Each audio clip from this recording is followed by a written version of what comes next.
All right, welcome to the Alter Ego Podcast. I'm Nick Scofgard, and today we have with us Elizabeth Struess. Do you ever feel like you don't get to do the things that you feel like doing? Do you ever feel like you don't have enough time? Well, right now, today with me, I have Elizabeth Struess, who in the last year runs 4 different businesses, a yoga studio, a coffee shop, a hair salon, a property management company. She's written 2 books, and she's done all of that in the same 24 hours that you and I both have. So the question is, Elizabeth, how do you get so much done so well? And what are the zones of genius? So I recognize 2 things. One, I'm not the smartest person in the room. Like, it's really lonely if you're the smartest person. And I also recognize that because I love asking questions. The more I ask questions of people, the more I learn about them, the more I learn about other people, the more that they want to stick around. And the more you learn about people, the more you find out which part is their zone of genius. So now I'm putting the people in the right seats at the right time. So let me back up a little bit. So zones of genius.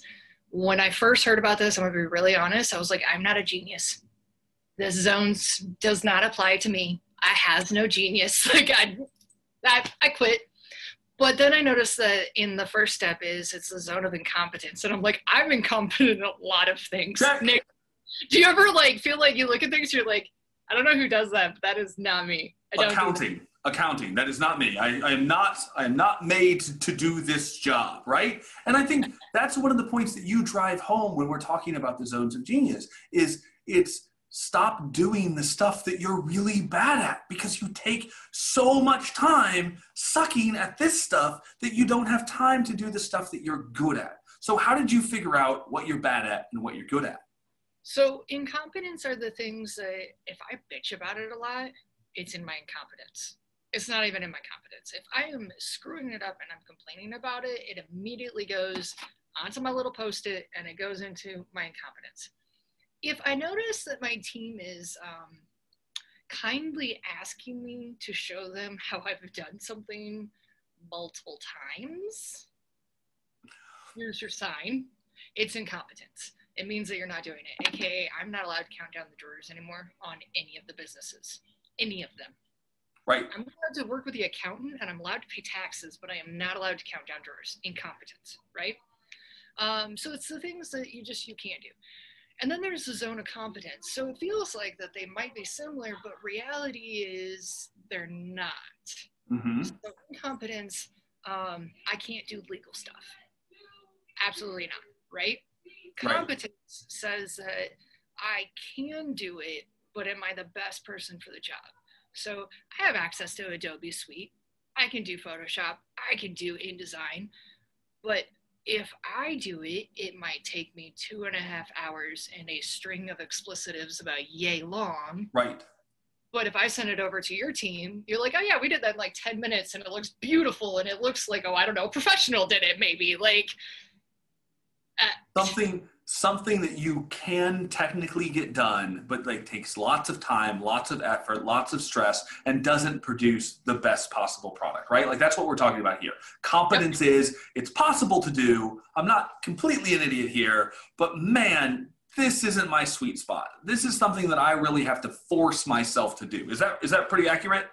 If the only person that's going to compliment you on it is your mom, it might be in your level of competence. Right? That's a great looking flyer there, Elizabeth. Good job. We're going to go ahead and put this behind the counter, underneath the register, so nobody sees it. But A for effort. A for effort. Like, if you feel like you're giving yourself an A for effort, and I think the thing is like, if you get a really honest conversation with yourself, you're going to have a list of 30 stickies under incompetence and probably 40 stickies under competence of things that you can do. But if you think about cause and effect and where you want your company to go, you are probably causing the effect on your company to actually slow down. Right. Because you're living in these first 2 things, which A, weren't why you opened your company, to be really honest. B, they're not what you actually enjoy doing.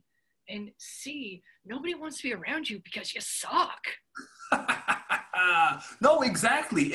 And what we find, I think, and all business owners find this, is when you're really small and you're just getting started, you're always trying to pinch your pennies. You're always trying to save money. So now you're trying to be the person who sweeps the floors, who mops, who cleans the toilet, who does the accounting, who counts down the drawer, who does all this stuff in addition to whatever it is you're good at. And then for some reason, we get to that certain point where we want to grow, we want to get bigger, we do have more clientele, we do have more income coming in, and yet we still feel obligated to do this stuff because we're still trying to save money or save time or avoid hiring someone.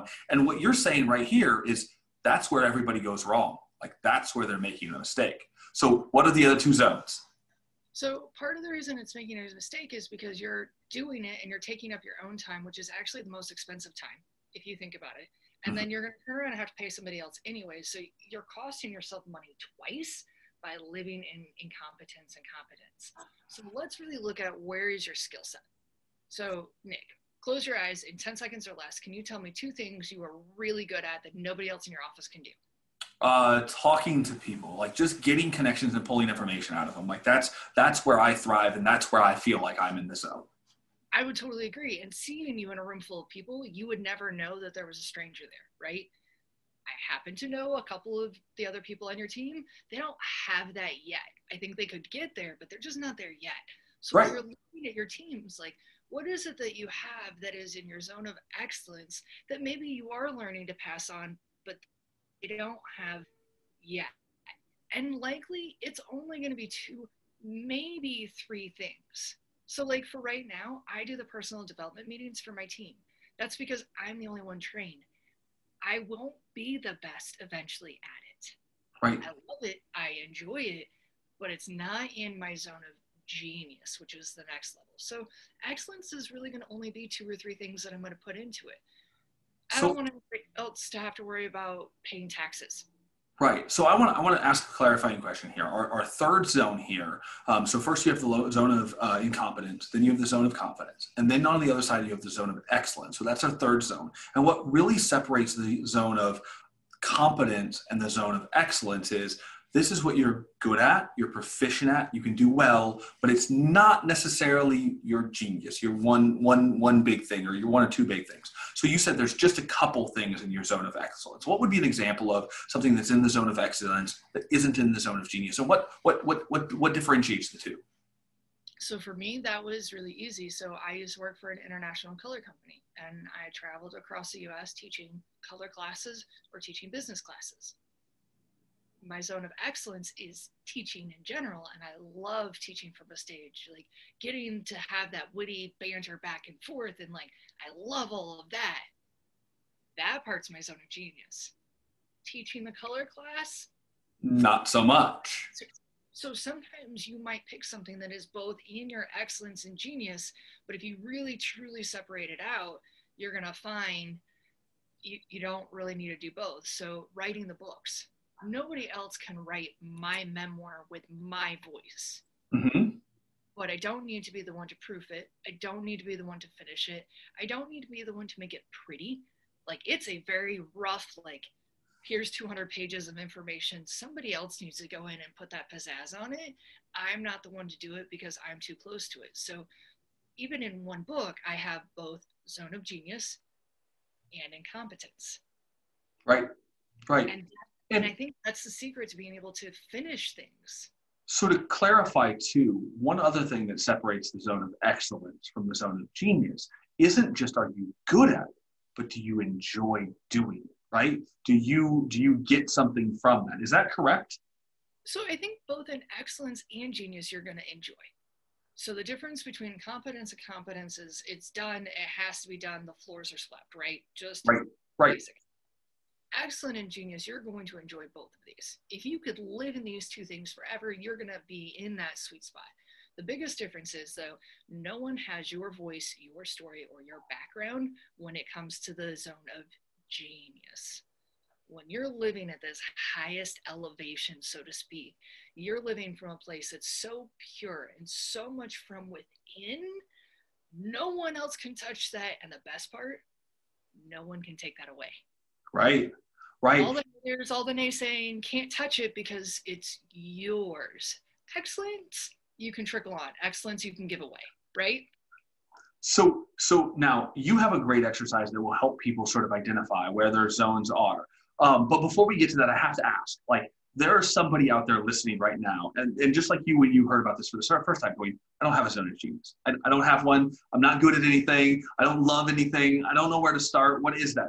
How do you get somebody to sort of recognize what their genius is? Because you would tell them, yes, you absolutely do, correct? They absolutely have a zone of genius. They might not have found it yet, and they may not know how to articulate it, but they have one. How do they find it? So I was able to find it by, it's the thing I never give myself time to do, but I find myself daydreaming about. Ooh, I like that. I really like that. Right now. Just being able to do things like this, being able to meet with people and mastermind and process to that next level, like that is what I thrive on. Oh, yeah. How'd I make the time? Well, I had to figure out all these other things before I could do this thing. And so that actually goes into like the exercise I have is, don't try to look at what your competence is versus your incompetence versus your excellence versus your genius. Like that's almost too hard. So I'm going to take this from the book of Nick. You just write out everything, literally. All of your things. So write down everything you do in a day. Now write down everything you do in a week. Now write down everything you do in a month, because some things don't happen daily, or some things don't happen daily. Some things don't happen weekly, right? Yes. So you're going to put everything on a Post-it. No, I don't need you to write down that you go to the bathroom and get coffee. Like we're not going. Right. All the components of your workday. What are you spending your time doing? What are you spending your time doing? Okay. And then you're going to add in, what do you wish you were spending your time doing? And where do you dream to see yourself spending your time doing?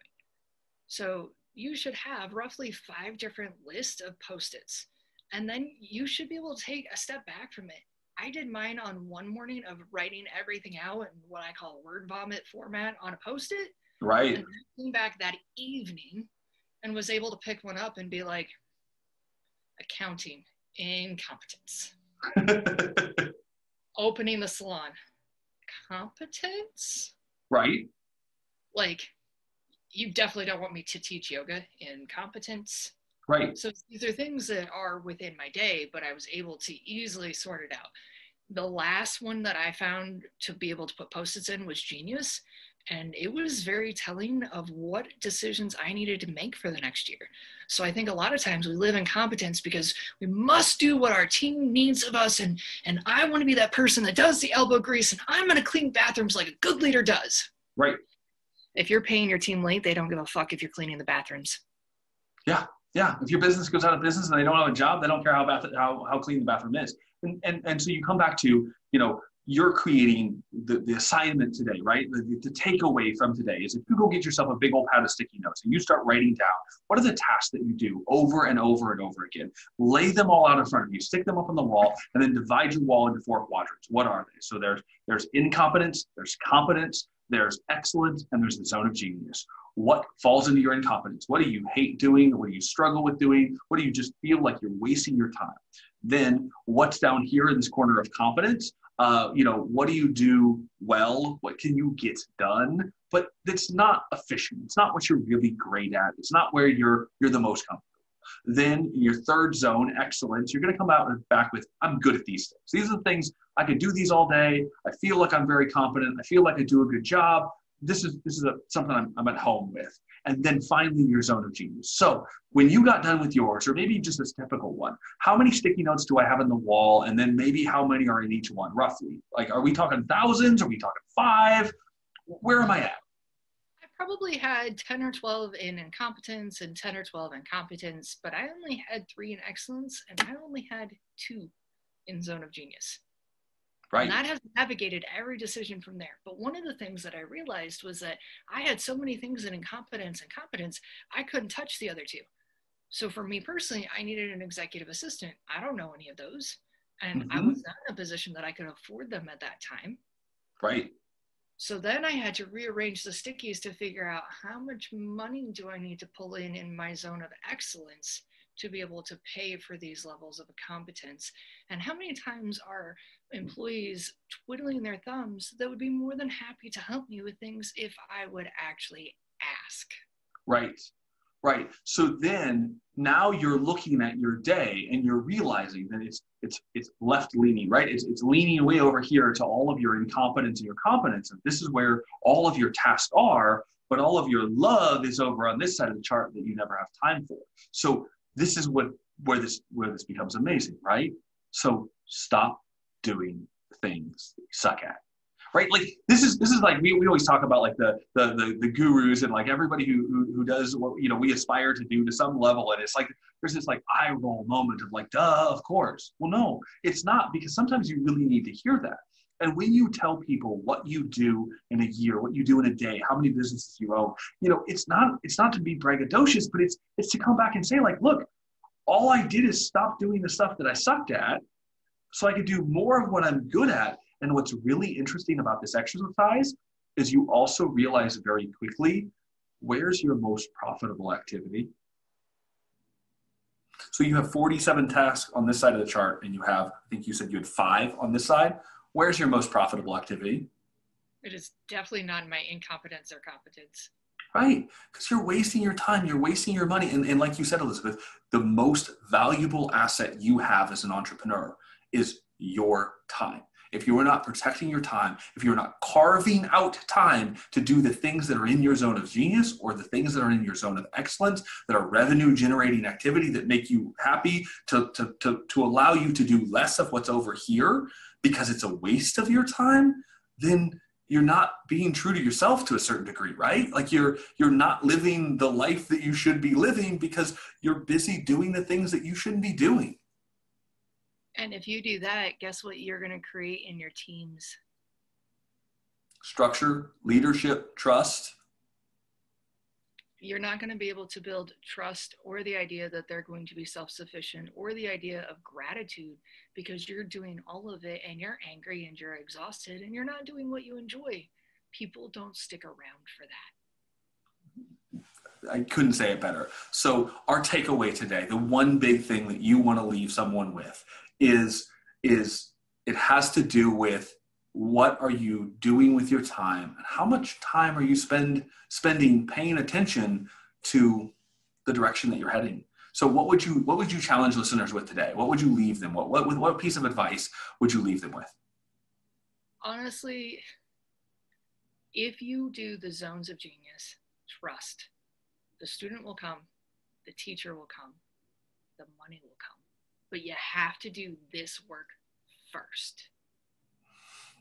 Focus your time and your effort and your energy on what you like doing the most, and some of the other problems will start to work themselves out. Guys, Elizabeth, I want to thank you so much for being our guest today, and I really want to thank you for sharing this idea.